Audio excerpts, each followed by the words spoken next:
Alors, ma une, c'est celle que tout le monde a faite avant moi depuis le 6 décembre, donc depuis le décès de Johnny, c'est « Oh Johnny, si tu savais ». Si tu savais ce que ton décès a révélé dans ce pays. Moi, quand je suis arrivée en France en 88, je ne connaissais pas bien Johnny Hallyday.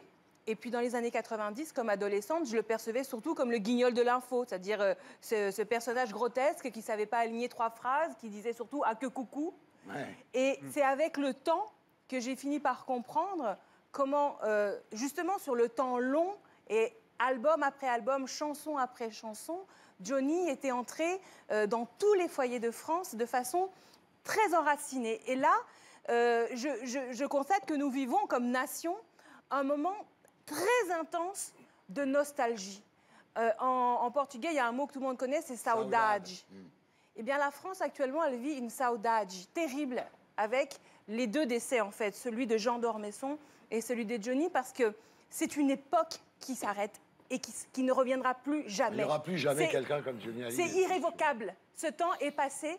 Et combien de générations se voient, finalement, voient le temps passer, voient la fin arriver, voient tout ça. Il y a un chiffre qui m'a frappée, c'est 29 millions de personnes qui l'ont vu en concert. 29 millions de spectateurs, c'est-à-dire des gens qui ont été physiquement en sa présence dans un concert. C'est effectivement rapporté à la population actuelle. La moitié de la population. Alors, comment s'étonner ensuite de l'effet que ça a chez les Français, le décès d'un tel artiste? Merci.